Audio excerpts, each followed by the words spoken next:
Ditët e fundit brenda shtëpisë së Big Brother Kosova ishin bërë një sfidë e vërtet për Fjollën. Një seri përplasje, keqkuptime dhe konflikte të njëpasnjëshme me banorët e tjerë kishin ndikuar në mënyrë të dukshme mbi gjendjen e saj emocionale dhe psikologjike. Përplasjet me Labinotin, Alban, Elionën, Benitën dhe Arditin gjatë gjithë pasdites kishin krijuar një atmosferë tensioni dhe pasigurie që bëri të qartë se Fjolla nuk mund të vazhdonte më të qëndronte në shtëpi pa ndjer lodhje të thellë. Çdo diskutim, qoftë i vogël apo i madh, u kthye në konflikt të hapur. Fjalët shpesh u përshkallëzuan dhe çdo gjest u interpretuar si provokim. Fjolla u ndje e mbingarkuar dhe e izoluar, duke kuptuar se presioni psikologjik dhe tensioni i përditshëm po e kalonin kapacitetin e saj për të përballuar lojën.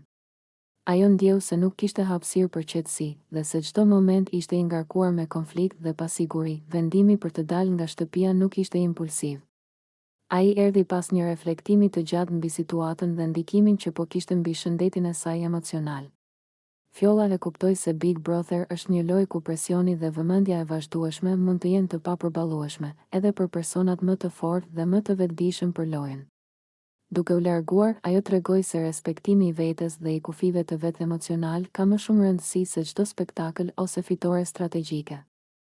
Për banorët e tjerë, lajmi i largimit të Fjollës erdhi si një goditje e papritur. Disa shfaqen habi, të tjerë zhgënjim, ndërsa disa kuptuan se kjo ishte një pasqyrë reale e asaj që ndodh pas kamerave. Presioni emocional brenda shtëpisë nuk është thjesht lojë, por një test i vërtet i durimit, karakterit dhe qëndrueshmërisë psikologjike. 3 orët e fundit para largimit ishin një turbullirë e plot emocionale. Secila fjalë, shikim dhe gjest u rrit në peshë. Fjolla përjetoi tensionin e përplasjes së njëpasnjëshme me të gjithë banorët, duke kuptuar se nuk kishte mundësi të qëndronte më pa sakrifikuar.